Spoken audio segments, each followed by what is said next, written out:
Assalamualaikum warahmatullahi wabarakatuh. Sebelumnya, perkenalkan nama saya Wisa Nindita dari Program Studi Pendidikan Bahasa dan Sastra Indonesia di Institut Pendidikan Indonesia Garut. Video ini dibuat untuk memenuhi salah satu tugas mata kuliah Pembinaan dan Pengembangan Bahasa Indonesia yang diampu oleh Ibu Umi Kulsum MPD. Pada video kali ini, saya akan menjelaskan tentang penulisan preposisi di dan ke dan penulisan prefiks di dan ke. Dalam penulisan bahasa Indonesia, terkadang kita masih salah dalam menggunakan kata di dan ke. Kita masih sering bingung dengan penulisan kata depan di dengan awalan di. Ada kata yang harus ditulis gabung atau serangkai, dan ada pula kata yang harus ditulis terpisah atau tidak serangkai. Kita sering melakukan kesalahan pada penulisan prefiks dan preposisi ini. Mungkin jika dilafalkan secara lisan, baik kata depan di dan juga awalan di dan ke memang tidak ada perbedaan yang signifikan. Akan tetapi, dalam sistem penulisan, jika tertukar awalan di ke dan kata depan di ke akan mempengaruhi struktur dari kalimat itu sendiri. Tidak hanya itu, jika struktur kalimatnya berubah, maka akan mempengaruhi makna dari kalimat itu sendiri. Agar mengurangi kesalahan penulisan dalam bahasa Indonesia, dalam video kali ini saya akan menjelaskan sedikit tentang permasalahan tersebut. Yang pertama, kita harus mengetahui pengertian dari preposisi atau kata depan dan prefiks atau awalan itu sendiri. Yang pertama ada preposisi atau kata depan adalah kata yang biasanya terdapat di depan nomina atau kata benda, misalnya di, ke, dan dari. Sedangkan prefiks atau awalan ialah imbuhan yang ditambahkan pada bagian awal sebuah kata dasar atau bentuk dasar. Jika tadi kata depan adalah kata yang biasa terdapat pada nomina, sedangkan prefiks atau awalan ialah berupa imbuhan. Preposisi atau kata depan di berfungsi untuk menunjukkan keterangan tempat, contohnya di Garut, di Bandung. Penulisannya dipisah dengan kata yang mengikutinya, kata yang di belakangnya. Contoh tadi di Garut, penulisannya harus dipisah.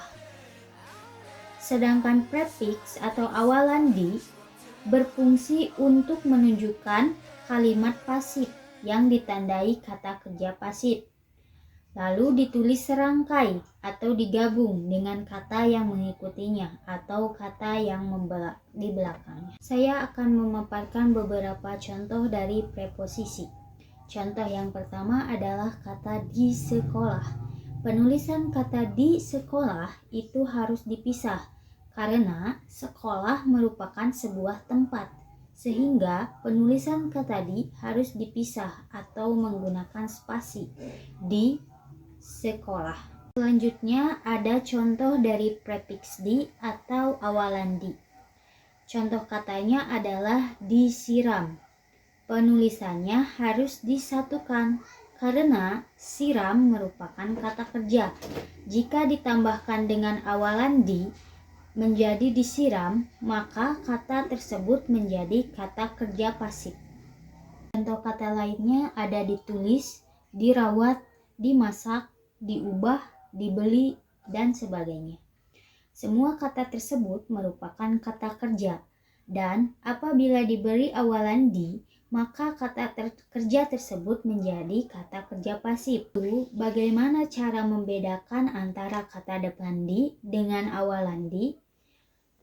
Sebenarnya, untuk mengidentifikasi di sebagai awalan dan di sebagai kata depan itu cukup mudah. Kita bisa mengubah kata di tersebut menjadi me, meng, men, dan mem. Bila kata yang diikuti bentuk di tersebut dapat berubah jika diubah menjadi me, meng, men, maka itu adalah pertanda bahwa di yang dipakai pada bentuk itu merupakan awalan sehingga harus dirangkai atau disatukan. Contohnya, kata ditulis kita ubah menjadi menulis. Kata tersebut sangat lazim dan dapat dimengerti, sehingga penulisan ditulis itu harus disatukan atau serangkai, karena di tersebut merupakan sebuah awalan.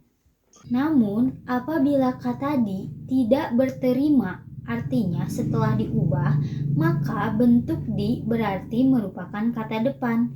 Jadi, penulisannya dipisah atau tidak digabung dengan kata yang mengikutinya.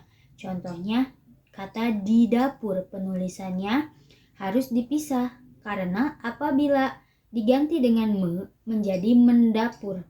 Kata mendapur tentu saja tidak ada dalam bahasa Indonesia atau tidak berterima dalam masyarakat. Itu berarti di pada perasa di dapur adalah kata depan sehingga penulisannya harus terpisah dengan kata yang mengikutinya. Lalu timbullah pertanyaan, mengapa harus diuji dengan mem, men, atau meng? Jadi, secara kebahasaan, bentuk-bentuk itu merupakan imbuhan penanda aktif yang bila dipasifkan menjadi awalan di. Contohnya, tangan Sisi digenggam Jordi. Jordi menggenggam tangan Sisi.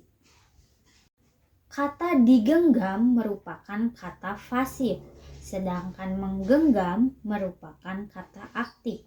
Dengan cara ini, semoga dapat memudahkan kita untuk mengidentifikasi apakah kata di tersebut merupakan preposisi atau awalan, ataukah di tersebut merupakan kata depan.